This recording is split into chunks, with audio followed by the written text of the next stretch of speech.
páncreas, ¿no? Yo cuando tengo pacientes de 20 años que han tenido cáncer de páncreas, ¿no? 18 años que han tenido cáncer de páncreas, ¿no? Y han fallecido. Entonces tú me preguntas, doctor, ¿y por qué le dio cáncer de páncreas? No lo sé. Tal vez tuvo factores de riesgo que condicionaron que la tenga, pero así, ¿por qué justo apareció en él?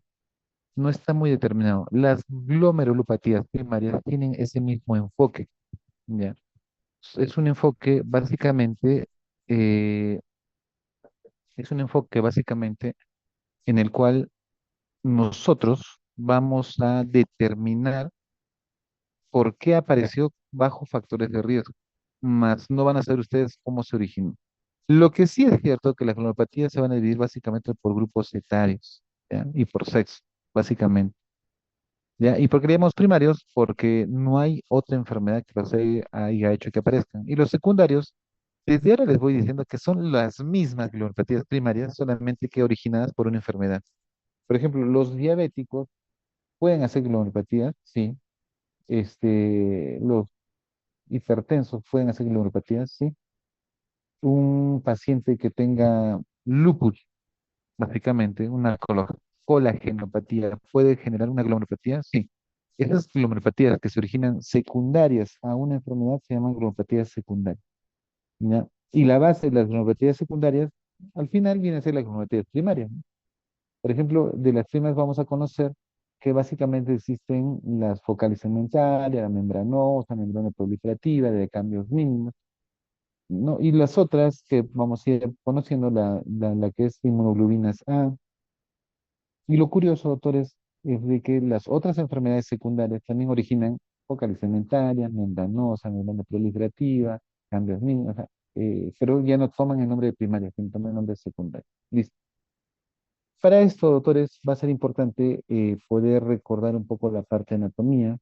Y dentro de lo que es la anatomía, necesito que recuerden específicamente que el riñón tiene como estructura básica la nefrona. Entonces, dentro de la nefrona, recordemos que está la membrana de filtración, y en la membrana de filtración tenemos los tres componentes que ya tocamos, que es endotelio, membrana basal y epitelio visceral. Y dentro del epitelio visceral tenemos los podocitos, los pedicelos, y entre pedicelos tenemos las hendiduras que tienen su membrana de carga negativa. Entonces, anatómicamente nuestro riñón tiene una estructura básicamente de carga negativa que debe mantener, y que si se altera esa estructura, todo el sistema falla, ¿no? Entonces, no se olviden que nosotros tenemos nuestro glomérulo, nuestra cápsula de Bowman, nuestro epitelio visceral, que serían nuestros porocitos, nuestro epitelio parietal, que vendría a ser el componente que va a formar la cápsula de Bowman, nuestro tubo contorneado proximal, el asa de Henle, descendente delgada, ascendente delgada y ascendente gruesa, tubo contorneado distal, tubo colector. Entonces, lo curioso, doctor, es que quiero que recuerden, está bien, doctor, usted nos va a enseñar las glomerulopatías que tienen que ver con la filtración y todo eso, pero pues sorpresa para ustedes, las glomerulopatías son enfermedades autoinmunes que van a atacar específicamente la membrana de filtración. Pero, graben esto, por favor, las glomerulopatías, al ser autoinmunes, también pueden causar tubulopatías, ¿ya? Tubulopatías. Entonces, doctor, no solamente voy a tener trastornos de filtración, sino también voy a tener trastornos ácido-bases, o puedo tener trastornos de sodio-potasio, ¿no? Y eso sucede porque esta enfermedad puede ser generada como una vasculitis, ¿ya? Y recuerden que alrededor de los vasos rectos, está, perdón, de los túbulos hasta de Henle que descienden, también están los vasos rectos. Y los vasos rectos también pueden inflamarse, ¿no? Y se genera toda una respuesta renal inflamatoria. Bien, entonces, recordemos muy bien la anatomía de nuestro glomérulo, básicamente.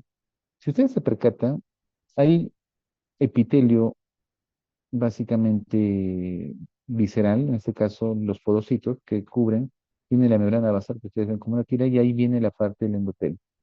Lo curioso, doctor, es que el endotelio está con membrana basal y podocito. Hasta ahí todo bien. Pero hay parte del endotelio que no está con membrana basal, está directamente relacionado con el mesangio.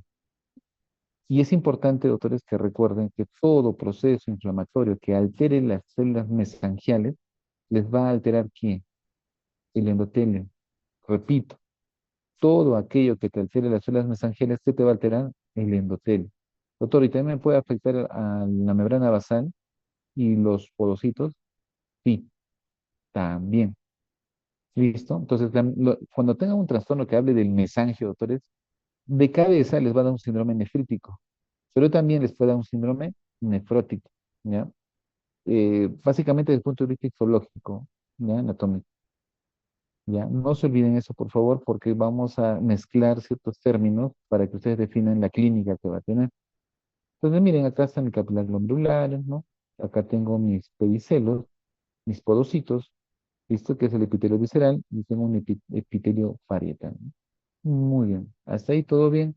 No nos olvidemos de la mácula densa, que básicamente es un sensor muy importante eh, que nos va a ayudar a detectar trastornos básicamente de la filtración en función a la concentración de cloro y sol. Bien, recuerden, doctores, que los términos que van a usar ustedes son, por ejemplo, membranoso. Quiere decir que la respuesta inmune va a afectar la membrana basal. Doctor, tengo uno que se llama básicamente membrana proliferativa, que significa que va a atacar la membrana y puede proliferar tanto a la parte porositaria como a la parte endotelial o a la parte mesangiana, ¿ya? Entonces vamos a tener características muy peculiares. Vamos a tener enfermedades focales segmentarias que vendrían a ser como daños a nivel de la membrana y podocitos, pero en función a un número de glomérulos. Es decir, doctor, está afectado de todos los, del millón de glomérulos que tiene, por ejemplo, la mitad se ha afectado, no se ha afectado un 30%. Ahora, de los glomérulos que sean afectados, no es que sean afectados todo el glomérulo, sino un 50% del glomérulo.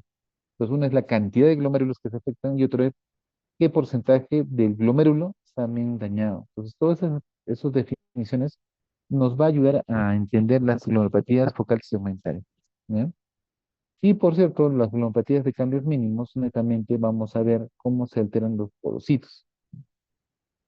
Entonces, como repaso, no se olviden, síndrome nefrótico, proteinuria de 3,5 gramos, 24 horas, 1,72 metros cuadrados de superficie corporal.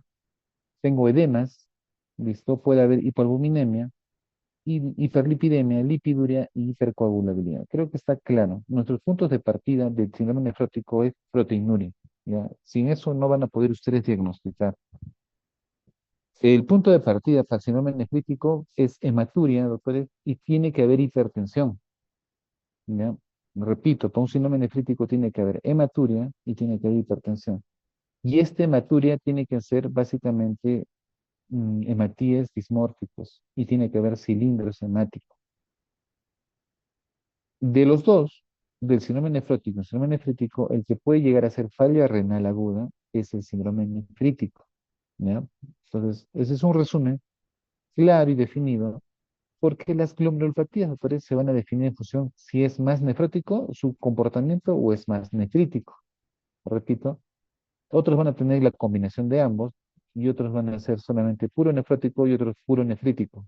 Otros van a ser nefrítico y otro y un poquito de nefrótico. Y otros van a ser nefróticos con un poquito de nefrítico. Entonces, cada uno va a generar un tipo de clínica, ¿ya? Vamos a definir y cómo vamos a clasificar las proteinurias o las glomerulopatías. Miren, doctores, las glomerulopatías, como les mencionaba, se utiliza a designar todas las aquellas enfermedades que afectan la estructura y la función glomerular. Vamos a tener que muchas de ellas son heterogéneas, o sea, tienen etiología, medición clínica y evolución, hasta cierto punto muy variadas, la verdad. Por experiencia, no es tan fácil diferenciar las glomerulopatías. Tienen manifestaciones clínicas muy variadas y los vamos a ir conociendo, ¿no? Entonces, vamos a dividirlos en primarias y secundarias. Vamos conociendo la presentación clínica de las glomerulopatías en general, ¿no? Algo así muy básico. Miren, cuando ustedes tengan proteinurias asintomáticas, es decir, son pacientes que solamente tienen proteinurias, no tengo ninguna molestia, no tengo dolor, no soy hipertenso, no me duele la cabeza. Básicamente me toman un examen de orina y sale proteinuria. Ustedes ya saben cuánto es la definición. básicamente la microalbuminuria entre 30 a 300 y más de 300 ya hablamos de macroalbuminuria o proteinuria ya manifestada. Entonces ustedes dirán, doctor, ¿tiene proteinuria? No tiene molestia, está tranquilo. ¿Qué puede ser la proteinuria? Ya analizamos nosotros en la explicación de que las proteínas pueden ser de muchos tipos, que pueden manifestarse hasta por ejercicio extenso o por una enfermedad o por la fiebre. Muchos pueden originar proteinurias. En este caso, una proteinuria sintomática, la principal causa, autores, son cambios mínimos, ¿ya? La enfermedad de cambios mínimos, y la otra es la focal y segmental, ¿ya?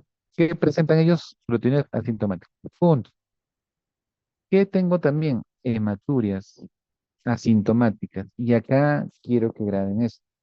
Las hematuриas asintomáticas, la principal manifestación cuando tenga una hematuria y no hay síntomas, han descartado todo que sea liquiasis. Pero hay presencia de dismórficos, dicen, no, esto es más glomerular, pero es asintomático, no tiene ninguna molestia. Nefropatía por IgA. ¿Y por qué se caracteriza la nefropatía por IgA? Por daño del mesangio. Repito, se caracteriza por daño del mesangio. Entonces, si es mesangio, ¿qué tipo de síndrome va a ser? Síndrome, a ver, díganme, doctores, Nefrítico. nefrítico. Por tal motivo, si va a ser síndrome nefrítico, muy bien, doctor, este paciente va a ser hipertenso, va a tener, no, un leve proteinuria, va a tener hematuria, ¿no? Puede que haga falla renal, listo. Pero en este caso, doctores, estamos hablando de un síndrome nefrítico que no tiene mucha sintomatología. En pocas palabras, cuando tengan ustedes un paciente con síndrome nefrítico, aparentemente sin hipertensión, o solo, perdón, tengan una hematuria aislada, sola, estas nefropatías por IgA debutan así. Ya cuando ya se manifiesta totalmente el síndrome nefrítico, recién aparece la hipertensión y toda la manifestación clínica de falla renal aguda y todo eso. Pero inicialmente, doctores, es una hematuria asintomática. ¿Cómo que? No, tengo hematuria, pero tienes molestia, ¿no? Dolor de cabeza, ¿no? Tu presión está normal, todo está bien. Y puede ser una nefropatía por IgA, ¿sí? Que está empezando. Muy bien. Este, hemos quedado, doctores, que todas las glomerulopatías proliferativas, la mayoría de proliferativas, que van a ser síndrome de una causa nefrítico, ¿no? Membrana proliferativa, ¿no? Todas las proliferativas nefríticos, ¿no? Hay también una que se llama mesangioproliferativa, ¿no? Entonces, eh, todas ellas, doctores, síndrome nefrítico. Así que quede como una mención clínica. ¿Y quiénes son los síndromes nefróticos por excelencia? Por excelencia. Enfermedad de cambios mínimos en niños. Focal y segmentaria, como ustedes pueden ver en adultos, y membranosa en adultos. Y acá le quiero meter un poquito, doctor, usted ha dicho que las proliferativas son síndrome nefrítico, sí, pero las proliferativas, cuando su origen es a nivel básicamente mesangial, su origen es a nivel membranoso, muchas veces, doctores, estos pueden producir síndromes nefríticos, nefróticos. O sea, llegan, son nefríticos, pero llegan a ser proteinurias de rango nefrótico. Y básicamente ahí surgen las glomerulopatías membranoproliferativas sin nefríticos, porque siempre son nefríticos, y nefróticos, ¿no? Y básicamente, doctores, vamos a tener lo que son las glomerulopatías rápidamente progresivas. Y las que son rápidamente progresivas, doctores, son tan agresivas que el riñón suele deteriorarse. Y estos son patologías de indicación de pulsos de corticoides para poder cortar el proceso inflamatorio de forma rápida, ¿ya? Es de forma muy rápida. Entonces vamos a empezar poco a poco a ir conociendo una por una, porque al final tienen que conocer, ¿no? Entonces, observen, yo puedo tener proteinurias asintomáticas. ¿Qué significa eso? Que básicamente van a ser proteinas que no superen, más bien un poquito, ya. Son proteínas que más o menos no van a superar más, perdón, que van a superar más de 150, pero no tiene mucha repercusión clínica, ¿no? Es una proteína aislada, muy aislada. También puedo tener síndromes nefríticos, ¿no? Donde voy a tener proteínas mucho mayor y por mucho más marcada, nitrocortisona, lipiduria. Puedo tener hematurias macroscópicas, que básicamente, doctores, vamos a tener alteraciones a nivel también. de las vías urinarias, pueden producir infecciosos. Tenemos que descartar muchas otras causas, pero también pueden ser asintomáticos, ¿no? Y hemos visto que una de ellas, básicamente, es nefropatía por IgA. Puede tener un síndrome nefrítico y como hemos dicho que los nefríticos se caracterizan fácilmente por oligurias porque hacen falla renal aguda, ¿listo? Hay hematurias, básicamente con células dismórficas o que vienen de procedencia de la parte de filtración glomerular. Las proteínas nunca llegan a ser de rangos nefróticos, hay edemas hipertensos, ¿no? Y hay un deterioro muy abrupto, muy rápido de la función renal. Y este es el que más miedo da, que son las proteínas rápidamente progresivas o las glomopatías rápidamente progresivas, que se dañan en días o semanas y suele ser irreversible si no se actúa a tiempo, ¿no? Ahora, muchas veces, como es tan rápido este deterioro, muchos pacientes pueden tener la presión arterial aumentada o normal, ¿no? Y también está asociado rápidamente progresivas a procesos de vasculitis, ¿ya? Uy, se cambió.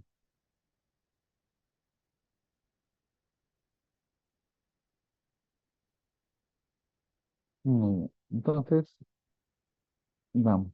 Acá les voy a mostrar el esquema más o menos que quería que vean. Miren, mm, acá más proteinuria, y miren cómo lo que tiene más proteína va bajando, y acá lo que tenga más hematuria. Y proteínas puras, cambios mínimos, focal y segmentaria, nefropatía membranosa. ¿Quién más está? La amiloidosis y la nefropatía diabética. Todos ellos hacen básicamente, doctores, proteinurias renor nefrótico. Acá está, repito, cambios mínimos, focal y segmentaria, membranosa, amiloidosis y nefropatía diabética. Y si seguimos el camino, comienzan a aparecer las hematurias, ¿no? Eh, por ejemplo, yo tengo acá la glomerulonefritis mesangiocapiliar, ¿no? Y miren cómo ya comienza a ser hematuria. ¿Se acuerdan de las glomerulonefritis postestreptocócicas? Hacen hematuria. Enfermedades de pequeños vasos, como unas vasculitis, también hacen hematuria. Enfermedad antimembrana basal glomerular, también hacen hematuria. Y todos ellos hacen básicamente síndromes nefríticos. Y por excelencia también tengo la nefropatía por IgA, que acabamos de mencionar. Entonces, todas estas patologías causan mayormente síndrome nefrítico. Más no significa que no tengan proteinuria. ¿Listo? ¿Cuáles son los mecanismos de lesión? Básicamente, doctores, los glomérulos se van a lesionar, básicamente, por una enfermedad infecciosa. Ustedes ya han conocido algunas infecciones. Autoinmunidad, que es la más clásica. Y idiopática, porque ustedes no van a saber qué fue lo que originó el problema, ¿no? Así de simple. Nunca van a llevar. Entonces es idiopático. ¿Listo? Muy bien. Ahora, hay un factor genético, y eso sí se los quiero marcar. Doctores, se ha visto, se ha visto que averiguan ustedes su descendencia, su árbol genealógico, que las personas que han tenido enfermedades autoinmunes tienen alta probabilidad de tener glomerulopatías, ¿ya? Por ejemplo, no sé si tiene artritis reumatoide, mi abuelita, o tiene lupus, o tiene polimiositis, ¿no? Poliartritis nodosa, no sé, enfermedades autoinmunes que básicamente están originando lesiones de colágeno, por ejemplo, o tengo enfermedades autoinmunes tipo vasculitis. Todos ellos hacen predisposición a que hagan más fácilmente glomerulopatías porque hay una alta carga genética. Muy bien. Entonces, ¿qué sucede cuando la respuesta se da, sea infecciosa, autoinmune, idiopática? Se dan tres fenómenos. Primero, se va a producir una lesión inmunológica. Es tan severa la cascada, doctores, que van a atacar mi membrana basal, mi glomérulo, específicamente mi endotelio y a mis podocitos, que va a comenzar a inflamarlo y va a comenzar a destruirlo. Y ahí viene otra fase, que es la resolución, que viene a ser la fase de reestructuración, que muchas veces es ineficiente o puede haber una fase crónica de fibrosis, ¿no? Entonces ahí ya estamos entrando a una fase de daño renal, ¿no? Conozcan muy bien, ustedes ya han hecho esto en histología el año pasado, los componentes más importantes dentro de la membrana basal Y básicamente las membranas que están entre podocito y podocito, ¿no? La nefrina, la podocina, el nef1, ¿no? Que demandan una estructura básicamente de solidez, de estabilidad y de cargas negativas. Entonces, pues recordemos, porque justamente esto es lo que destruye esta respuesta autoinmune. Observemos aquí, miren, en nuestro podocito, membrana basal glomerular, la albúmina y el endotelio celular. Todo esto es la estructura básicamente de FI. Y acá viene lo interesante, ¿no? Por ejemplo, imagínense que yo tengo, no sé, pues, una isquemia, una intoxicación, un trauma, y comienza a generarse fenómenos de, a nivel de tejido renal, de apoptosis o necrosis, ¿no? Entonces, ¿qué significa eso? Que se va a activar mi cascada inflamatoria. Van a venir células dendríticas, van a venir macrófagos, va a haber células endoteliales que también pueden generar respuestas, células mesangiales, los podocitos y las células del epitelio tubular. Todos ellos van a generar una respuesta ante esta inflamación. Y acá, por ejemplo, las células dendríticas, que son los presentadores de antígeno, ¿no? Básicamente, que se encargan de, como decir, de identificar fragmentos de antígenos, van a también tener cierta cascada, en función a interferones, a interleuquina 1 beta, a interleuquina 12, ¿no? Que tiene que ver mucho con injuria renal aguda o falla renal aguda y como respuesta a las infecciones. Los macrófagos también generan una respuesta inflamatoria. La lesión endotelial básicamente lo vamos a ver más en pacientes con sepsis y con diabetes, ¿no? La célula mesangial, básicamente también diabetes, y algunas enfermedades como síndrome hemolítico urémico, que también suele inflamar la parte mesangial. Podocito, también vamos a ver que va a alterar la permeabilidad y tiene que ver mucho con factor de necrosis tumoral y tiene con la interleuquina 6. ¿Ya? Entonces entenderán que cuando vamos a tratarlos, si bien a todos se coloca corticoide, pero si quiero ser específico, puedo usar inhibidores de la interleuquina 6 y eso me generaría cortar toda esta cascada de respuesta inflamatoria que puede dañar a quién, a mi podocito o a mi célula epitelial, ¿no? Entonces, miren cómo esta cascada que se puede generar todos unos trastornos a nivel renal. Y el principal manifestación que quiero que recuerden es la pérdida de albúmina, ¿ya? La albúmina. Bien, si ustedes observan aquí, hay diferentes causas por las cuales yo puedo lesionar a mi membrana basal glomerular. Tengo, por ejemplo, faucoinmunes o que tienen respuesta tácicas inmunes, tiene que ver con la vasculitis, los ANCAS, el MTO, que podrían generar respuestas inflamatorias a nivel celular y generan necrosis vascular, ¿no? Y eso, doctores, ya por sí me va a generar trastornos como proteínas o hematuria. Puede ser subendotelial. Recuerden que el término subendotelial es que es entre endotelio, debajo del endotelio y la membrana basal, y se pueden dar con depósitos de complejos inmunes, y justamente eso me va a manifestar problemas principalmente nefríticos, no se olviden. ¿Y por qué nefrítico, doctor? Porque está justamente debajo del endotelio. ¿Quiénes tienen este tipo de manifestación? Muchos los lúpicos. Los que tienen lupus hacen más subendoteliales como respuesta inflamatoria. Si hay una clasificación lúpica, son seis clasificaciones de presentaciones de las nefropatías lúpicas o las glomopatías lúpicas, y ahí tenemos que la 4 y la, perdón, la 3 y la 4 básicamente su manifestación es subendotelial. También vamos a tener otro tipo de que se llama subepitelial, o sea, debajo de epitelio, como vemos aquí, debajo de epitelio. Acá básicamente la injuria que se va a originar por la respuesta inflamatoria es al podocito y a la membrana basal. Así, a secas, ¿no? Al podocito y la membrana basal. Lo curioso que dentro del lupus,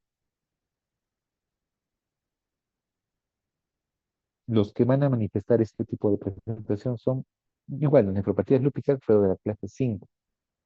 Entonces, ustedes van a aprender cuando hagamos lupus que cada clase o cada presentación, que son 6, tiene una peculiaridad de glomopatía, ¿no? Miren, por ejemplo, complejos depósitos de forma lineal inmune, ¿no? O autoinmune. También vamos a ver eh, cómo se va generando ahí, ¿no? Y esto tiene que ver, ¿por qué lineal? Porque lo único que está afectando es la membrana basal. Y por último, la parte del mesangio, en realidad, ¿no? Mesangio es para mí sinónimo de proteinuria hematurias, muchas veces asintomáticas en sus fases iniciales. Y tienen que sospechar en nefropatía por IgA. Repito. Pero si la paciente tiene lupus, es la clase 1 y 2 que también se manifiestan de la misma manera.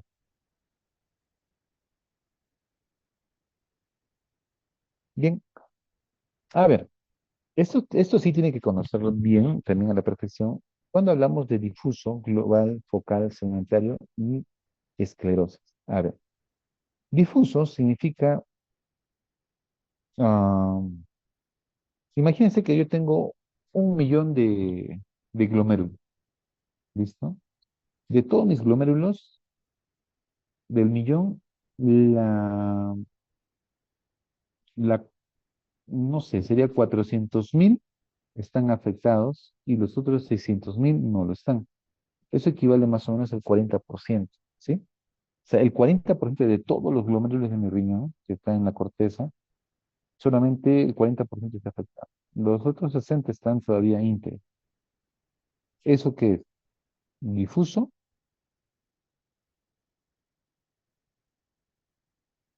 o es global?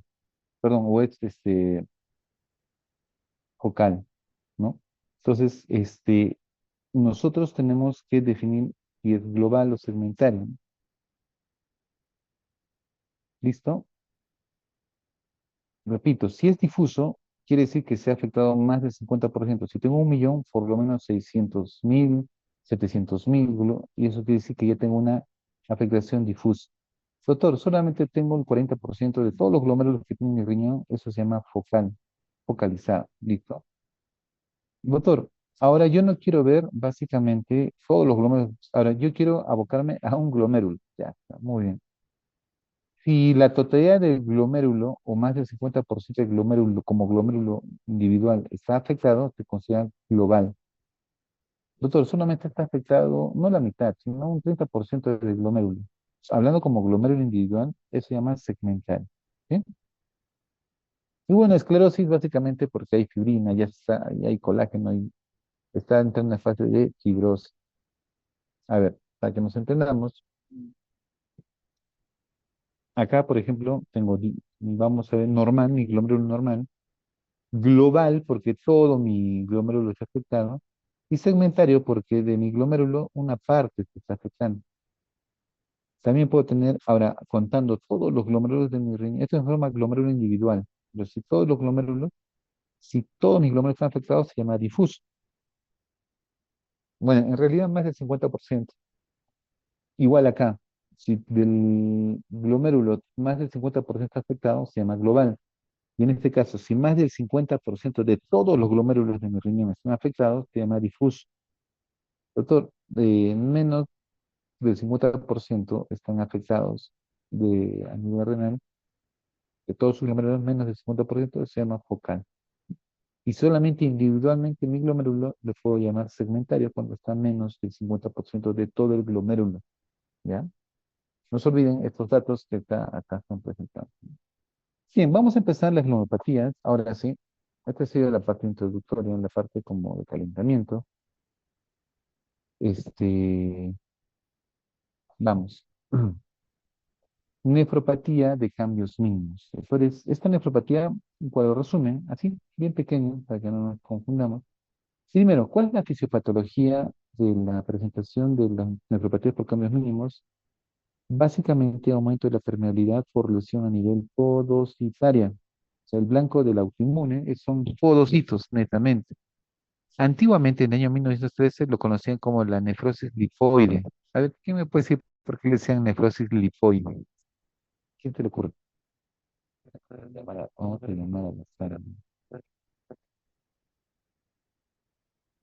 Alguien, nefrosis linfoide. Vamos a llamar.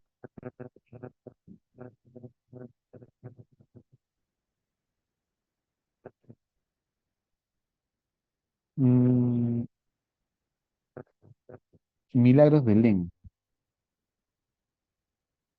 ¿Por qué crees que le llaman nefrosis linfoide?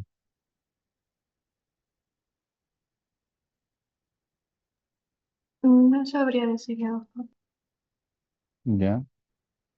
A ver, pasamos a Karim Molina.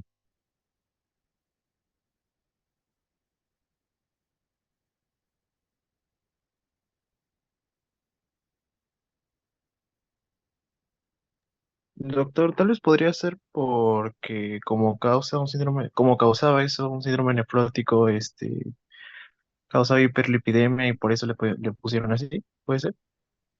Ya. Sí, básicamente, doctores, porque se dieron cuenta que estos pacientes, miren, seguro que en ese año 1913 no había microscopía electrónica, no a lo mucho, había de luz nada más, con la luz solar podían ver tejidos, pero lo que se dieron cuenta que estos pacientes básicamente orinaban grasa. ¿Se acuerdan? Síndrome nefrótico hacen lipiduria, ¿no? Y se dan cuenta que en su sangre orinaban grasa. Bueno, ellos llaman grasa, ¿no? Orinaban aceite, en realidad, lípido. Entonces decían, es una nefrosis lipoide, ¿no? O sea, básicamente, porque no había una estructura histológica que les voy a explicar en esa oportunidad, en esos años. Entonces, pero se dan cuenta que tus pacientes orinaban proteínas y orinaban lípidos y tenían niveles altos de colesterol, triglicéridos en sangre, ¿no? Entonces ya es una nefrosis lipoide. Actualmente ya lo que sabemos a qué nos referimos, es un síndrome nefrótico puro que se da como cambios mínimos, que es una patentación, ¿ya? En algunos libros van a leer eso, las nefrosis lipoides, me dicen. Las nefrosis lipoides está hablando específicamente de los cambios mínimos. Es un término que se usaba antiguamente. ¿Sí? Ahora es cambios mínimos, básicamente. Muy bien. La epidemiología, yo que ustedes son expertos en epidemiología, ¿no? Es importante que lo sepan, ¿no?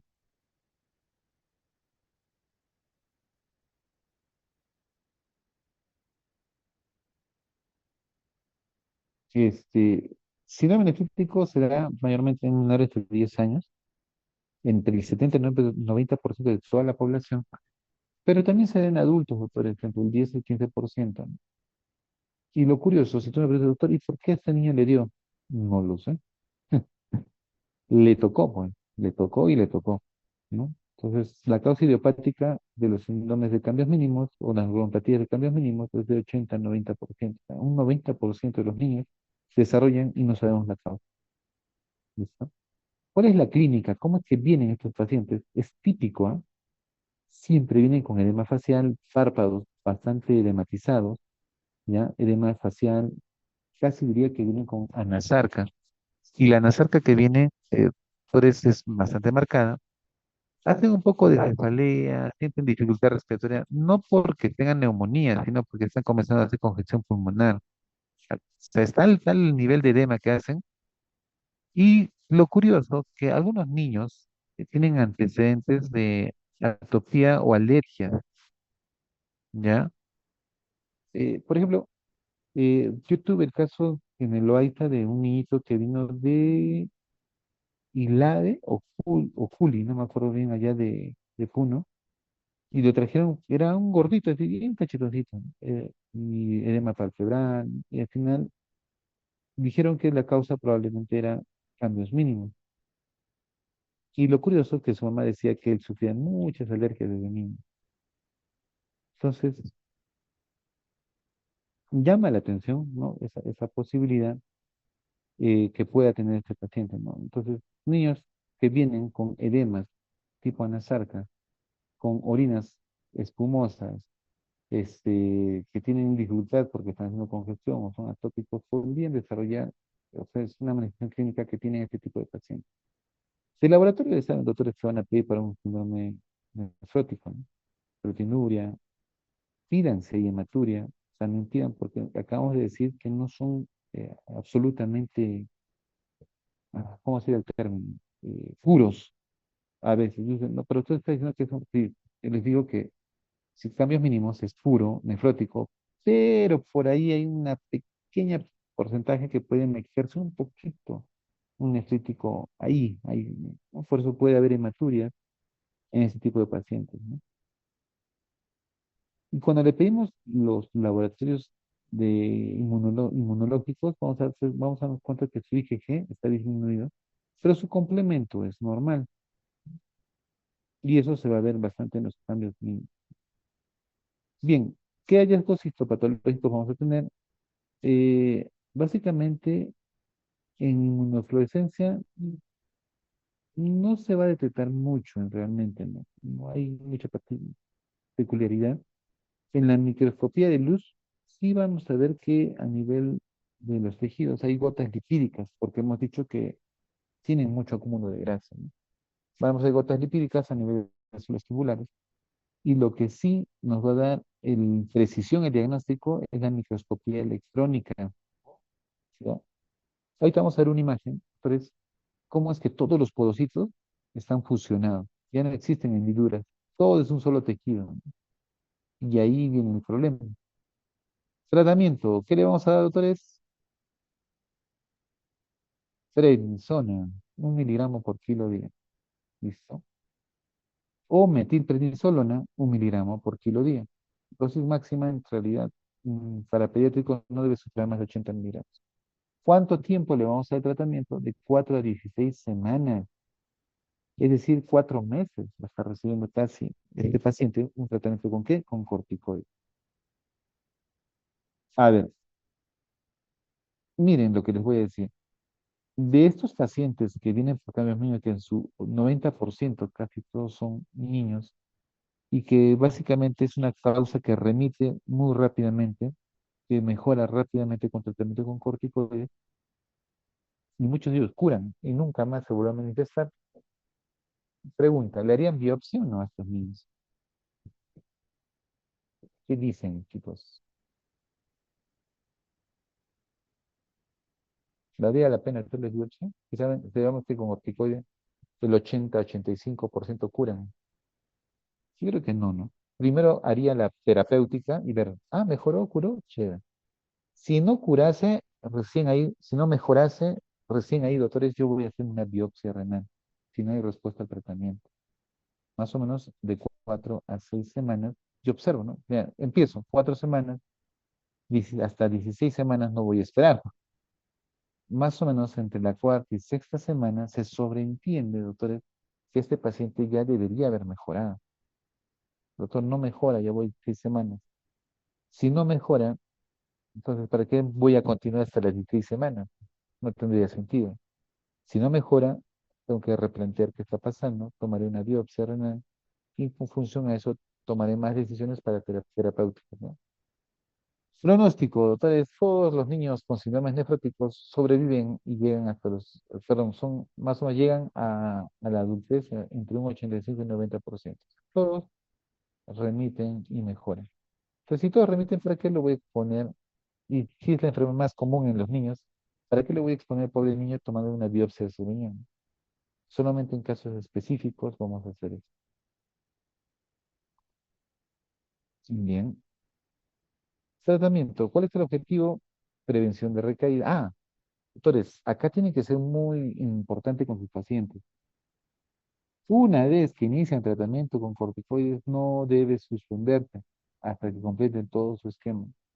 Algunos se sienten tan bien que dicen, ya pasó, ya no siento molestias, ni quiero estar bien, ya no me hincho, y lo dejan el tratamiento. ¿Y qué viene? La recaída. Pasa 1 mes, 2 meses, 3 meses y vuelven a regresar. Inducción lo más rápidamente posible de la remisión. Y eso es cierto, ¿no? Mejoran muy rápido, ¿no? Normalmente se espera hasta 16 semanas, pero yo he visto que hasta la sexta semana ya están casi casi recuperados.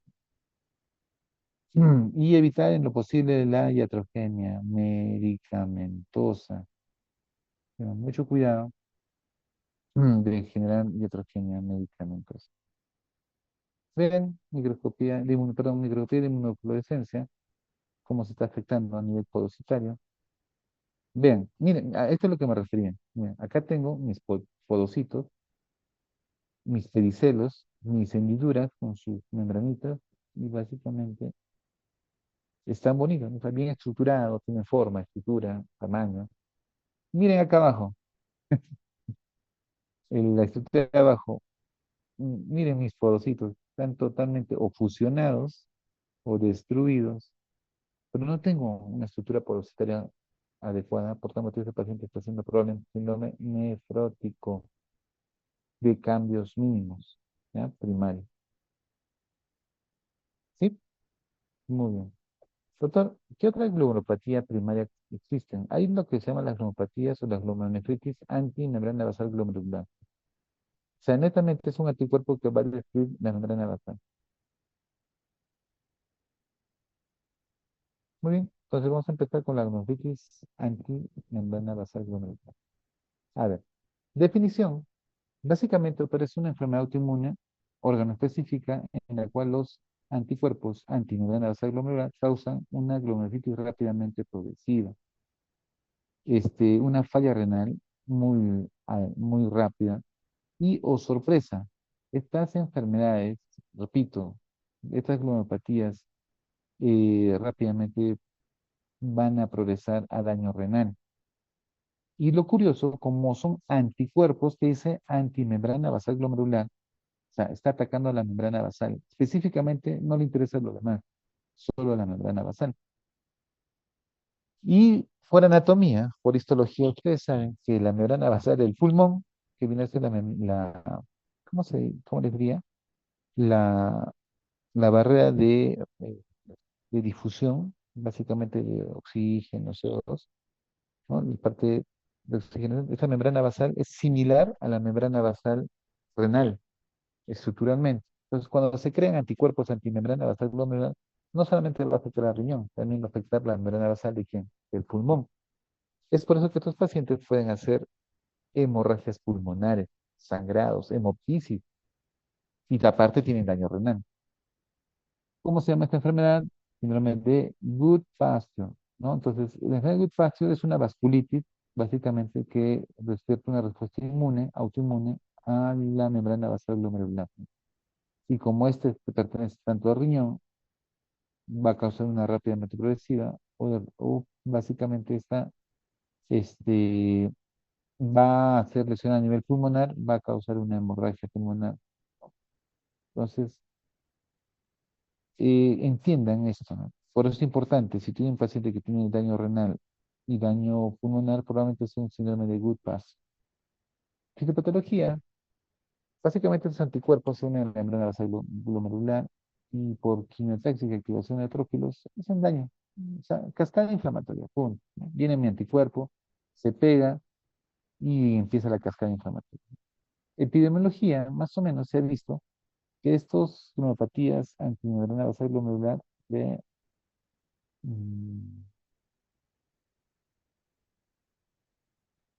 mm, se ha visto de que la población es muy escasa, se afecta por esto, ¿no? Por ejemplo, de 0,5 a 1 por millón al año. Pero lo curioso, y esto por favor no se confíen, que las neuropatías antimembrana basal glomerular tienen dos picos de presentación.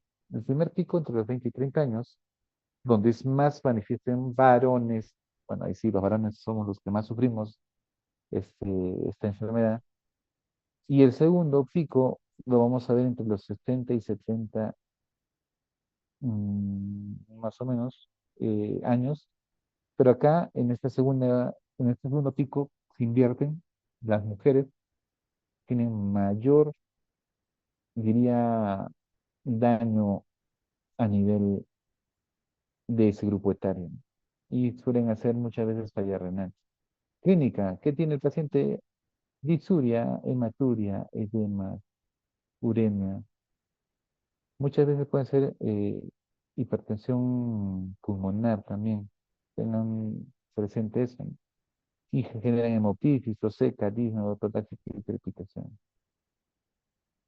¿Listo? Entonces, todo eso puede tener estos pacientes antimembrana glomerular, principalmente hemoptisis, doctores, no todo hemoptisis es tuberculosis.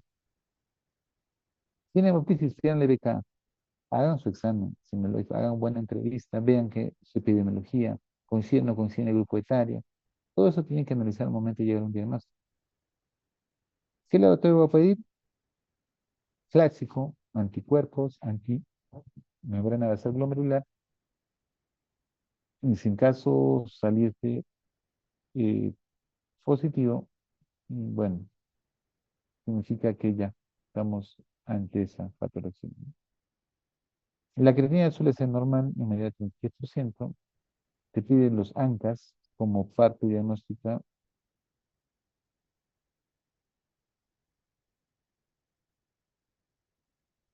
Un segundo. Ya. Lo que les mencionaba, doctor, es que tú necesitas una prueba diagnóstica y necesitas tener un anticuerpo antineuronal fenómeno. Punto. Quiero resaltar acá una cosa, no me van a confundir la glomopatía antimembrana basal glomerular de la membranosa. Son dos cosas diferentes. ¿Ya? La membranosa básicamente es una respuesta inflamatoria inmune por depósitos de complejos y genera una respuesta inflamatoria en la membrana basal. Pero básicamente antimembrana basal glomerular es porque son anticuerpos que van a atacar específicamente parte del tejido o presentaciones estructurales de la membrana basal que van a ser como antígenos, ¿no? De forma directa, anticuerpos de forma directa, lesión directa. ¿Sí? Entonces, es la diferencia con la membranosa. Ahora, normalmente la creatinina es normal, la radiografía de tórax suele en algunos casos de microlas de congestión, se piden los ANCAS, que más o menos son positivos en más del 32%. Un RO también, bueno, y vamos evaluando básicamente el diagnóstico. Diagnóstico definitivo, anticuerpos antimembrana glomerular. Histológicamente, doctores, vamos a ver que tiene un patrón lineal. ¿Por qué lineal, doctores? Ah, ese es otro término. ¿Qué tipo de patrón histológico? Si es membrano, en la parte membranosa o membrana, es lineal, pues. Es lineal. Muy bien. Tratamiento. Se sigue un protocolo mm, de Hammersmith. Hammersmith decía, ah, vamos a dar un tratamiento. ¿Cuál es el tratamiento, doctores? Corticoides. ¿Ya? De cabeza, doctores, ustedes tienen que dar corticoides, porque el corticoide es el único medicamento que va a poder cortar de forma rápida y efectiva la respuesta inmune que está lesionando la membrana basal, ¿no? Específicamente no lo va a curar, lo va a detener, porque hay muchos anticuerpos que este, están queriendo destruir básicamente la membrana basal.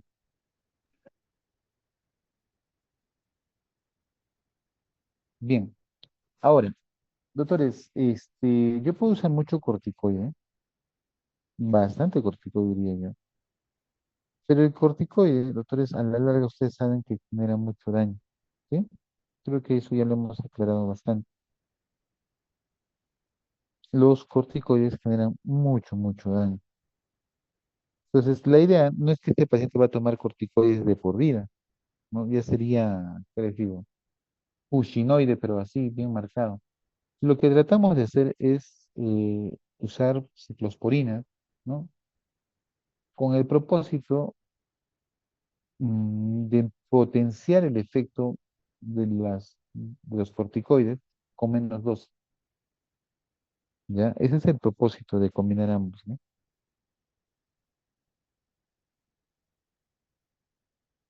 ¿Listo? Entonces, vamos a usar ciclosporina y vamos a usar ciclofosfamida también, que son medicamentos que vamos a combinar con los corticoides para mejorar el tratamiento y evitar el uso crónico alto de corticoides, ¿no?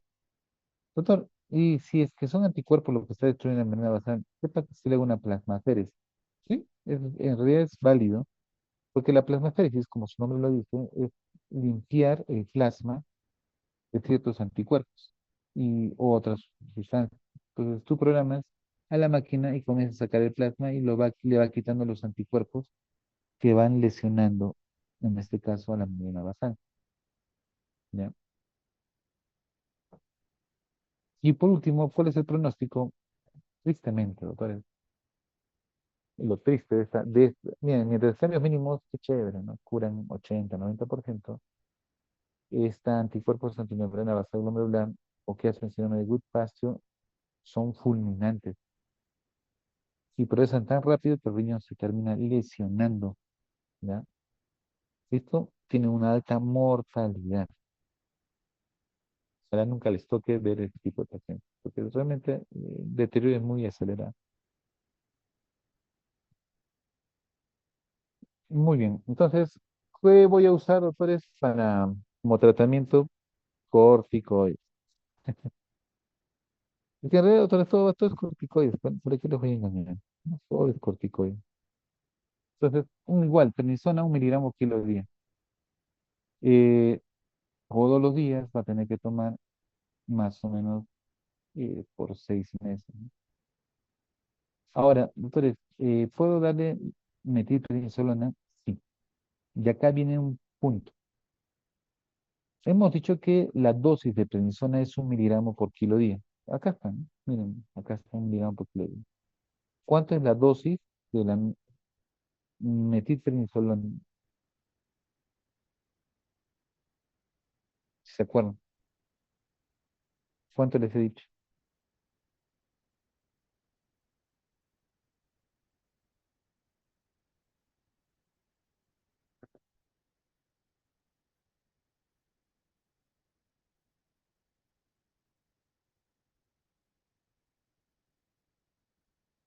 La dosis normal de la metilprednisolona, 10 unidades deportivas anteriores. ¿Cuánto es, doctores? Acá lo vimos. Acá. ¿Qué dice acá? Prednisona o metilprednisolona, ¿cuánto es la dosis? 1 mg/kg día, un máximo 80 miligramos. Y acá exactamente lo mismo. Dentro del tratamiento, como vamos a ver aquí, el tratamiento debería ser así. Prednisona 1 mg/kg día o metilprednisolona 1 mg/kg día. Pero aquí, si dan cuenta, están colocando casi de 0,5 gramos por día, básicamente, de vía endovenosa por 3 días. ¿Ya? A ver, si yo calculo, doctores, le voy a dar, a ver, 1 miligramo. Yo peso, digamos, 80 kilos, tendría que tomarme 80 miligramos todos los días. ¿Ya? 80 miligramos todos los días. Doctor, no sé, podría usar metilprednisolona, la misma dosis, 1 mg/kg día. Doctor, el paciente no está mejorando, está empeorando. Wow, habrá que pulsar. Básicamente nosotros le hacemos pulsos de corticoides con metilprednisolona y miren la cantidad. No le voy a poner 80 miligramos, 1 gramo, 1000 miligramos por día le voy a meter. Ya se imaginan la respuesta autoinmune tan acelerada que se va a detener con dosis así tan altas de corticoides. Toda esa respuesta inflamatoria se va a detener, ¿no? Entonces, eso se llama pulsos de corticoides. Y se ha visto que tiene un nivel 1 grado, un nivel de evidencia 1 grado B. ¿Listo? Entonces, no se olviden. Doctor, ya estoy cansado que tome mucho corticoide, está haciendo su Cushing. Entonces, no está bien. Necesito que básicamente mi paciente no entre básicamente a hacer un Cushing, ¿no? O sea, no te conviene porque una vez que haga un Cushing va a ser bien difícil sacarlo de ahí. Entonces, vamos a usar la ciclofosfamida, por ejemplo, 2 mg/kg día por 3 meses. ¿Qué me va a ayudar esto? A disminuir la dosis, repito, me va a ayudar a disminuir la dosis de los corticoides.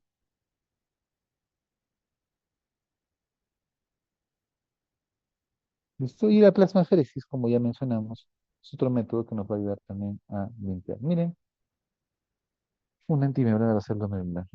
Vamos ahora a los adultos, específicamente a la que se manifiesta mayormente como síndrome nefrótico. Glomerulitis membranosa. Fisiopatología, lo que decía, depósitos inmunocomplejos en espacio subepitelial. ¿Listo? Subepitelial. Son complejos que se van a depositar ahí y van a generar la respuesta inflamatoria. ¿Listo? Epidemiología es la causa más común de síndrome nefrótico en adultos.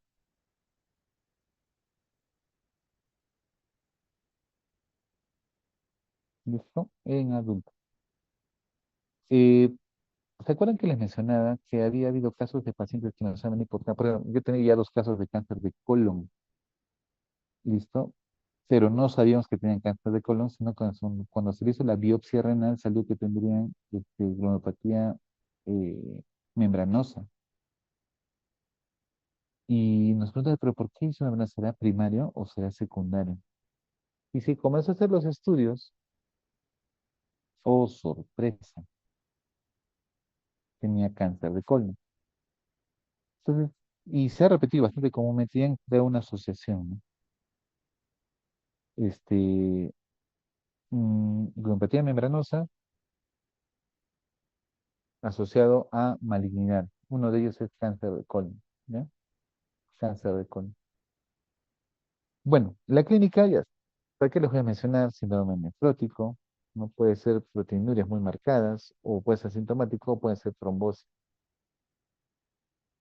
Entonces, ¿por qué todo lo que tenga que ver con síndrome nefrótico?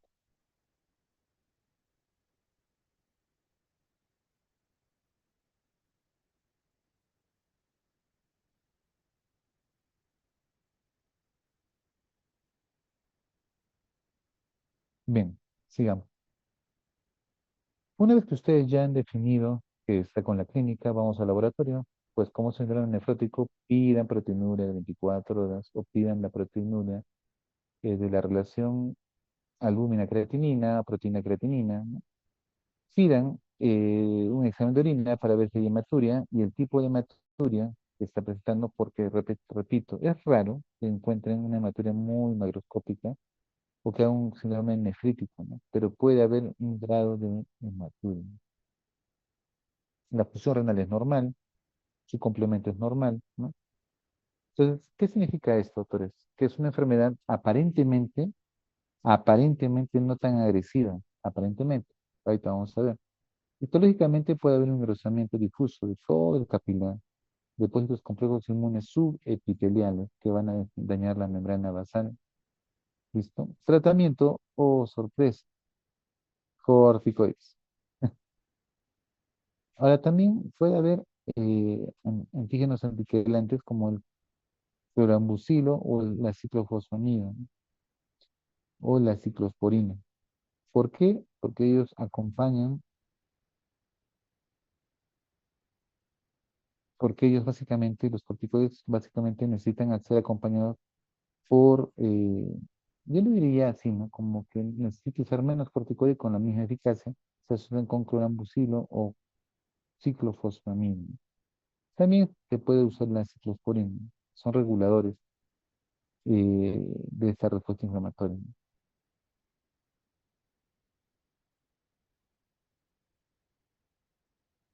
Bien, a ver, doctores, entonces corticoides, algunos alquilantes como clorambucilo, ciclofosfamida, ciclosporina. YECAS, también podríamos ayudar por el grado de proteinuria que tienen estos pacientes, ¿no? Terapia hiperlipidemia, desde la parte de la hiperlipidemia le dan, dependiendo de lo que tenga, su atorvastatina, su gemfibrocilo. Y bueno, suele haber casos de anticuerpos profilácticos o el manejo de respuestas como inmunoglobulinas o que puedan inhibir a estos complejos, ¿no? No se tiene mucha terapia, mucha respuesta, pero es otra posibilidad, ¿no? Bien, pronóstico. Acá sí, doctores, el pronóstico dependerá del grupo, si hay proteinuria o no hay proteinuria, marcada o no marcada, ¿no? Si el paciente está haciendo una enfermedad renal crónica o no tiene enfermedad renal crónica, ¿no? Luego, miren, estos pacientes si hacen enfermedad renal crónica a futuro, en 5 años solamente un 14% fallecen, perdón, a los 10 años 35% y a los 15 años 41%, ¿no? Entonces, a la larga, si esto pueden vivir más, pero también tienen a más años mayor mortalidad, ¿no? ¿Listo? Esa es la situación.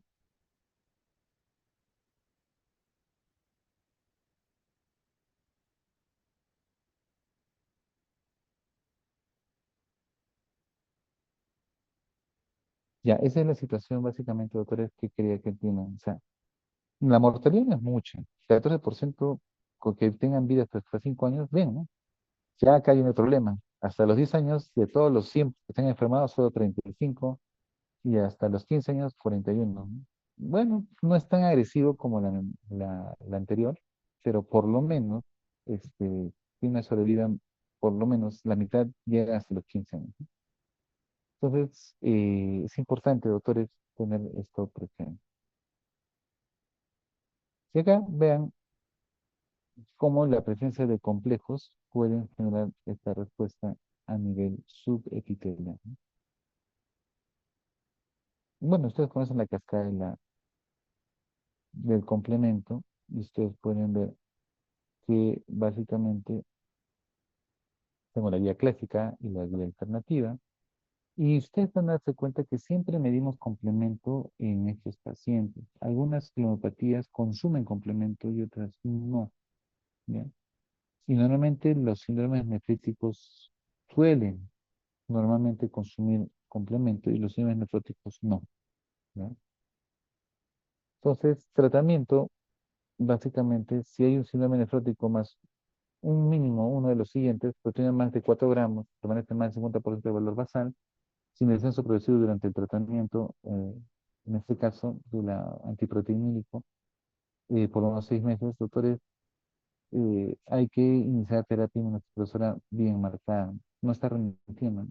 Síntomas severos, inhabilitantes, condicionan la vida, al toque tenemos que causar inmunosupresión y no se olviden los pulsos de corticoide, ¿ya? Si básicamente la deposición de creatinina o la creatinina sérica está aumentando más del 30% de su valor dentro de los primeros 16 a 12 meses de diagnóstico, doctores, eso también está indicando que hay que hacer más agresivos en el tratamiento, ¿no? Bien, vamos a la nefropatía por IgA. La IgA, doctores, aparece más en poblaciones, así se lo voy diciendo, más jóvenes, ¿ya?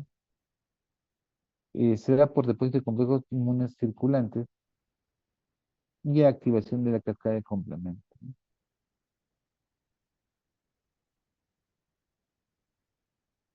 La causa más frecuente de hematuria asintomática se da más en varones en la proporción 2:1.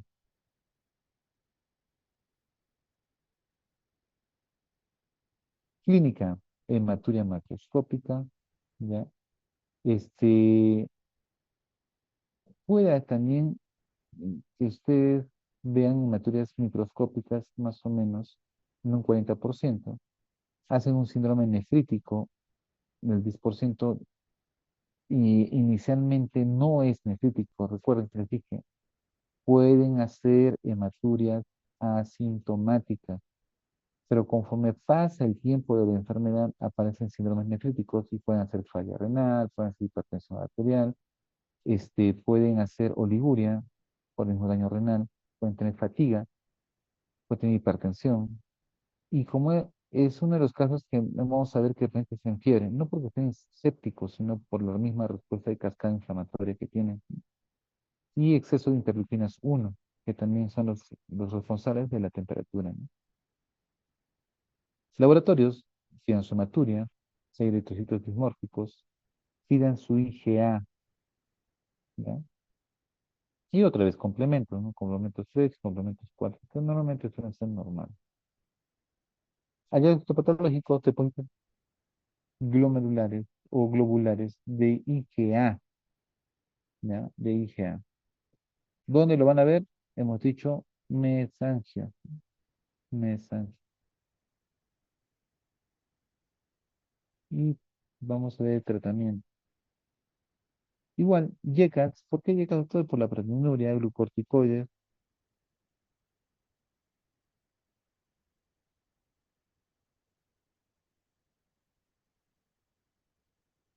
Y miren, les voy a decir la verdad con estos pacientes que hacen nefropatías por IgA.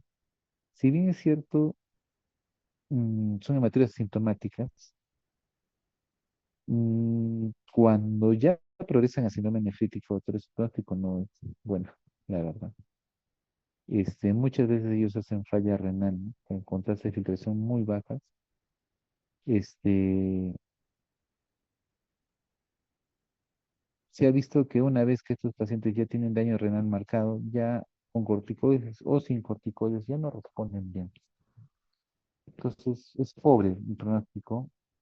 Hacen hipertensión sostenida, hacen proteinuria persistente, eh, la función renal está disminuida y suelen también hacer síndromes nefróticos agregados. Entonces, doctores, en realidad su pronóstico es muy, muy malo, ¿no? No se olviden los operativos por IgA. Observen ahí, ¿no? La parte de inmunopresencia, la parte de microscopía de luz. La glomerulosclerosis focal segmentaria, doctores, es otra manifestación muy aparte de la membranosa que se da en adultos. Por eso he mencionado que en Latinoamérica está aumentando bastante la focal segmentaria. Lesión inherente dentro directo a los podocitos. Básicamente acá se parece un poquito a lo de cambios mínimos, ¿no? La epidemiología dice que se presenta entre los 18 y 45 años, y ustedes están en ese rango, por si acaso, más en varones, en mujeres 20% en pacientes con síndrome nefrótico, y representa el 10% en las biopsias renales en las evaluaciones de proteinuria. O sea, se ve que es bastante manifiesta, se confunde mucho solamente con una membranosa o con un cambios mínimos, ¿no? Porque es proteínas puras en su mayoría, ¿verdad? Edema periférico o proteína en rangos normales algunas veces, hipertensión, hematuria, ¿no? Podrían estar asociados. Laboratorios, básicamente hipoproteinemia, gamma-globulinemia, hiperlipidemia, complemento normal. Y acá les pongo VIH. ¿Por qué, doctores? Porque se ha visto que muchos pacientes que tienen VIH pueden hacer focal segmentaria, ¿ya? Esa es otra asociación. Membranoso que dijimos, neoplasias, ¿no? No solamente cáncer de colon, también se cáncer de estómago, cáncer pancreático también ha visto que pueden desarrollar en unos casos membranoso, pero el más conocido es el cáncer de colon. Y en caso de focalización segmentaria, uno de los que van a asociar es el VIH, ¿sí? Ahora, los hallazgos patológicos dependen, pueden ser esclerosis segmentaria, pueden ser clásicas, colapsantes, que son manifestaciones típicas de este tipo de alteración estructural que es las convertidas focal y segmentaria. Tratamiento, sorpresa, corticoide, ¿ya? Corticoide. Se ha visto que la mitad nomás responde más o menos hasta las 2 a 6 semanas y se agrega como apoyo la ciclosporina, que es un inmunomodulador que también quita las defensas, y también se la iecas básicamente para evitar las proteinurias y un poco la hipertensión, así que se va a manifestar con él. Si no das tratamiento en una focalización alimentaria, ellos van a llegar a enfermedad renal crónica terminal. Listo. Terminal. Entonces, la remisión normalmente es muy pobre también, solo el 10%, ¿ya? Van a quedar con función renal normal y proteínas no en rango nefrótico, solo el 10%. El otro 90%, doctores, no hay mucho que podamos hacer, ¿no? La misma enfermedad va a terminar por llevarlos a diálisis. El caso de focal segmentaria que yo conocí fue en lupus, una jovencita que les comenté, creo, de 12 a 13 años, tenía lupus y desarrolló focal instrumentaria, entró a diálisis y falleció en menos de un año. ¿Ya? Básicamente, repito, es una lesión que va a afectar podocitos, ¿listo? Y va a generar esclerosis, tanto segmentarias o algunas maneras focales, ¿no? La principal que te lleva a enfermedad renal crónica terminal es la colapsante, que es una variable de presentación histológica, ¿ya? Las colapsantes. ¿Por qué? Porque va a fibrosar todo el glomérulo. Miren, acá está, ¿no? Un glomérulo funcional y un glomérulo que está afectado más o menos la mitad, ¿no? Inmunofluorescencia en la parte histológica, microscópica, y pasamos a la glomerulitis membrana proliferativa, que se acordarán, ¿no? Las membranas proliferativas, autores, existen varios tipos. Uno que se llama tipo 1 subendotelial. Tipo 2 por depósitos en la membrana basal glomerular. Y tipo 3 por depósitos subepiteliales y subendoteliales. Repito, si yo tengo, a ver, tipo 1, ya para ir entendiendo un poquito, si tengo un tipo 1 que tiene depósitos subendoteliales, ¿qué va a tener? Nefrítico, ¿sí? Clarísimo. Si tengo depósitos densos en la membrana basal glomerular, probablemente este va a ser más nefrótico, que es membrana basal, no estamos hablando de endotelio. Y si tengo el tipo 3, que es la combinación de ambos, que yo tengo depósitos subepiteliales y subendoteliales, ya va a tener síndrome nefrítico nefrótico, ¿no? Más o menos vamos entendiendo de esa manera. La epidemiología más común se va a dar entre los 6 a 30 años. También representa el 10% de las biopsias renales. Y se ha visto autores que no es muy manifiesta acá en Perú, pero en México se ha visto que hasta un 40% de mucha de la población que han hecho homeopatías pueden desarrollar este tipo de enfermedad. Ah, listo, pero bueno, en nuestro país más o menos es el 30%, ¿no? Entonces, hay ciertas incidencias que pueden llevar a desarrollar estas homeopatías no proliferativas. Bien, ellos hacen hipertensión leve, listo, pueden ser algunos también hipertensión severa, hematurias, proteinurias, que pueden ser algunas veces asintomáticas, otros edemas, oligurias o hematuриas muy severas, dependiendo. La anemia que van a hacer esos pacientes, porque también hay que pedir normocítica normocrómica, hiperlipidemia, hipoalbuminemia, hipocomplementemia, proteinuria, ¿no? Creatinina y urea elevados, clasificación disminuida, es la consecuencia básicamente de que sea un síndrome nefrítico nefrítico, ¿no? Pues pidan todo esto para poder evaluar a estos pacientes con glomerulopatías membranoproliferativas. Un hemograma que va a ver la parte de las anemias, la colesterol, triglicéridos, la albúmina. ¿Listo? Muy bien. Ahora, eh, ¿qué hallazgos histopatológicos voy a tener? Dependerá, doctores. Si voy a tener una proliferación mesangial endotelial, bueno, ya se imaginan, síndrome nefrítico, alteración estructural, inflamatoria, va a haber engrosamientos, ¿no? A ese nivel.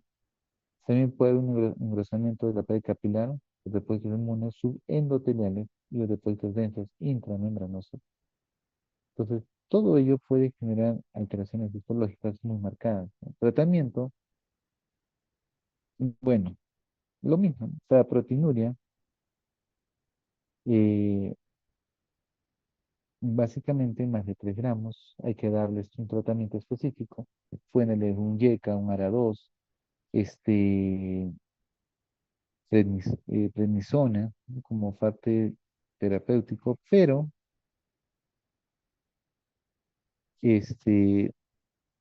hay algo que sí quería comentarles aquí, ¿no? Esta enfermedad puede activar la presencia de semilunas. y eso va a hacer que rápidamente pueda deteriorarse la función renal. Por tal motivo, a estos pacientes también se hacen pulsos de corticoides. Pronóstico, no es tan rápido, pero sí puede llevar a enfermedad renal crónica. Puede llevar a la enfermedad renal crónica. Bueno, acá básicamente vamos a ver los tipos histológicos. Observen la tipo uno, la tipo 2 y la tipo 3, ¿no? Bueno, acá tenemos un síndrome nefrítico y una rápidamente progresiva. Y observemos lo que ya tocamos, las enfermedades por anticuerpos antimembrana basal glomerular, donde se pide eh, un ANCA básicamente, un complemento, ¿no? No se olviden la enfermedad de Goodpasture. Se asocia mucho a esta enfermedad. Y hay otra que se llama la pausa inmune, que también se pide los ANCA, ya, los ANCA porque son enfermedades más políticas. ¿Quién tenemos? Wegener, ¿no? La granulomatosis de Wegener, la poliomielitis nodosa, ¿no? Entonces, todos ellos pueden originar este tipo de falso inmune, ¿no? Bien, y tenemos otras manifestaciones, entonces, básicamente, en la cual voy a pedir ANCAS, complementos, ¿no? Que me van a ayudar a definir. Si yo sospecho en una enfermedad de colágeno o una vasculitis, también tengo que pedir la lupus humana o un antidoble cadena de DNA. Si es que sospecho una posta infecciosa, tendré que pedir un ASO, ¿recuerdan? Y si es una idiopática proliferante, ¿no? Básicamente sospechar en una rápidamente predecible, ¿no? Bien, en resumen, doctores, ustedes van a tener diferentes tipos de manifestaciones glomerulares dependiendo de las zonas de afectación, ¿no? Diagnóstico al final. En general, doctores, yo les he dicho al comienzo de que es bien complicado separarlo. Hay pequeños detalles que nos van a ayudar a llegar al diagnóstico, pero lo real, así siendo sinceros, lo real es que cuando un paciente le llega con una glomerulopatía de difícil manejo, nosotros pedimos que biopsia. Como pueden ver aquí, normalmente la biopsia ahora se toma con ecografía ecodirigida, ¿no? Y siempre se toma en el polo inferior, no se toma en el polo superior ni en el medio. ¿Por qué, doctores, se toma en el polo inferior? ¿Qué sospechan? Lógica, ¿eh? Siempre lógica.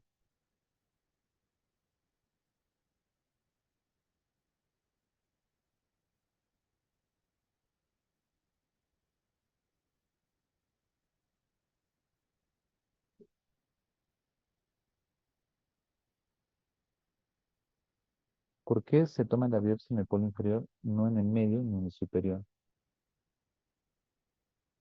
¿Qué podrían originar si toman la biopsia en el polo superior?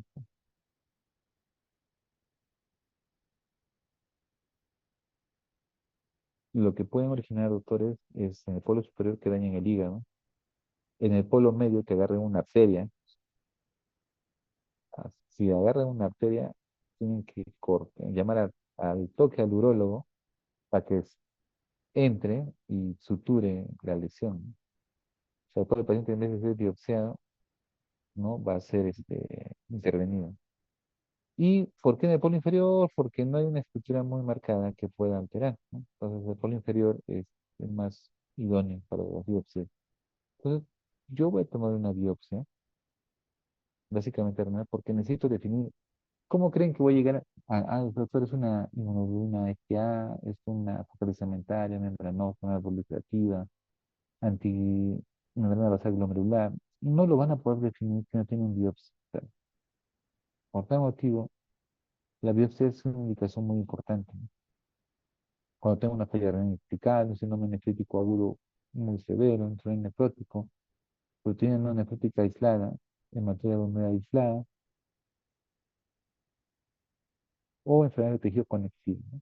Pidan biopsia, repito, pidan biopsia. Doctor, pero si tengo, a ver, repasando, tengo una proteinuria asintomática o tengo una hematuria asintomática. ¿En qué sospecho? Si es una hematuria asintomática, una de IgA. Doctor, si es una IgA y es asintomática, ¿qué hago, doctor? Pues si tú ya ves que es asintomática y ves que puede ser de origen glomerular, porque es dismórficos, doctores, aconsejo que tomen biopsia. No dejen pasar mucho tiempo.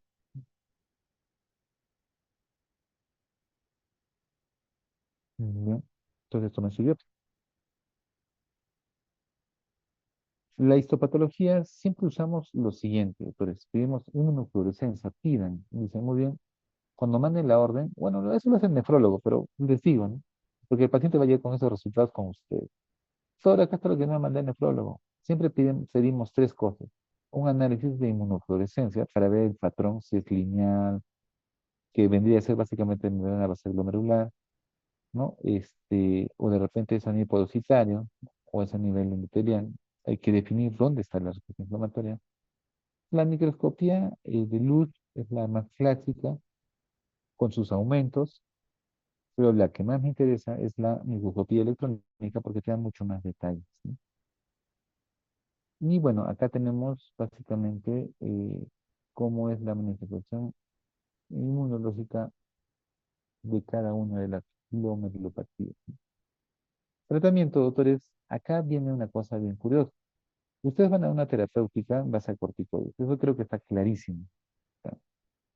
El objetivo es disminuir mm, de forma muy marcada, repito, la, las proteinurias, ¿no? Pues tiene que remitir, pero probablemente también vas a tener recaídas, ¿no? Entonces, una proteína menor de 4 miligramos por metro cuadrado por hora o una tira reactiva en orina negativa en 3 días no consecutivos, podríamos decir que ya está remitiendo. Una recaída sería básicamente una proteína más de 40 miligramos por metro cuadrado de superficie corporal por hora y una tira reactiva con dos cruces.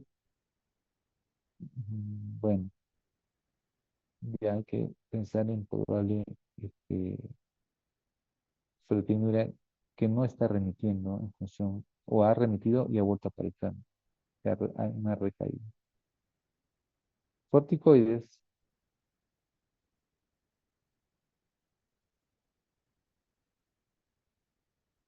corticoides, vamos a ver, que va a haber respondedores, los que curan rápido. Es como que le da 2 semanas y ya prefieren, está tranquilo. Y a veces ellos son proteónicos, la única vez que presentan, y ahí quedó. Listo. ¿Y ¿Quién pasa con ellos? Cambios mínimos, cambios mínimos. Eh, Tienen recaídas muy infrecuentes o recaídas muy frecuentes, corticodependientes o corticosensibles tardías. Son formas de presentación de la respuesta al tratamiento con corticoides. Y hay lo que llaman los corticoresistentes. Y tenemos los corticoresistentes inicial, tardío y corticoresistentes permanentes. ¿Ya? Doctores, acá quieren decir lo siguiente. Nunca se canta victoria hasta que no completes el tratamiento. ¿Qué es inicial? Doctor, este paciente le da, y le estoy dando su corticoide, ya voy un mes, ya voy 2 meses, y no responde, ¿no? Es resistente al corticoide, hay que cambiar de tratamiento, no, continuamos. Y de repente, en la semana, no sé, de corticoides ya final, comienza a mejorar. Es un córtico resistente inicial, pero que va a mejorar después. Y el otro es el córtico resistente tardío, que es el inverso. Yo inicio un tratamiento y el paciente mejora, pero con los días otra vez recae. Entonces se llama corticorresistente tardía. ¿Sí? Miren, el respondedor inicial, remisión en 8 a 12 semanas de tratamiento. Cuando definimos fuerte único, ausencia de recaídas tras la primera remisión.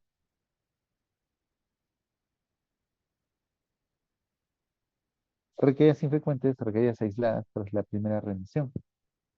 Recaídas frecuentes, dos o más recaídas en 6 meses o más de tres en un año. Córtico dependiente, ¿cuál es la definición? Recaída que se presenta al disminuir la dosis de corticoides o en las 2 semanas posteriores a su suspensión.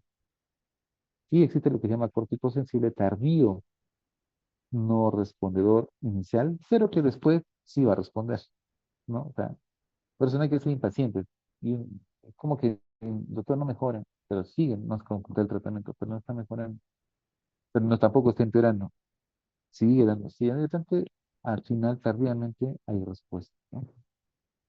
No se olviden esto también. Córtico resistente inicial, lo que la no responde durante las primeras 8 semanas de tratamiento estándar y a pesar de los 3 bolos de metilprednisolona, ¿no? Entonces no responde a la fase inicial, pero posteriormente sí. Y tardío no responde tras el tratamiento con una caída de un paciente previamente respondedor. Y permanente no responde a nada, ni después ni antes de los pulsos o lo que usted de tratamiento tenga. Bueno, lo mismo que hemos mencionado. Bien, doctores, dentro de las glomerulopatías, las primarias que acabamos de tocar son las más importantes. Hay muchas más primarias en realidad, ¿no? Pero vamos a tocar estas básicas porque habrá por primarias por unas 20 más, pero no, vamos a tocar solo las que hemos comentado. Y bueno, espero, doctores, que estén alistándose para la semana que viene, ¿no? Porque algo de lunes médico, deportes y todo. Porque la vida, doctores, no es solamente medicina. A algunos nos ha costado entenderlo y a veces hay que cambiar cosas. Y ustedes también tienen que cambiar en ese aspecto, ¿no? Disfruten también de otras cosas, lean otros libros, bueno, que tienen tiempo, aprendan cosas nuevas con respecto a literatura, la propia iglesia, dediquen su tiempo también a ustedes mismos, a conocerse a ustedes mismos. Y hay una frase que siempre lo van a escuchar y muchos maestros lo dicen, ¿no? El que solo de medicina sabe, ni medicina sabe. Y es verdad.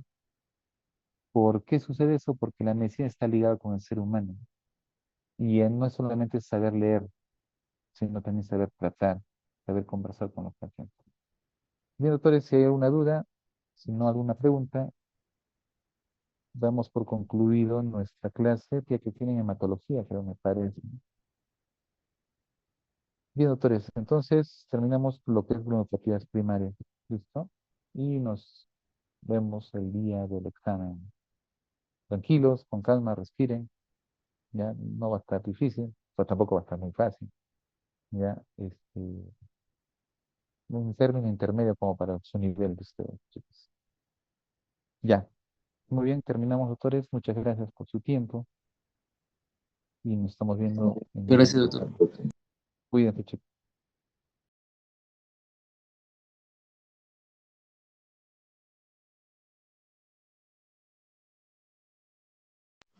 Chicos, no se salgan, este mismo link es para Mato. Ahorita lo voy a avisar también en el grupo.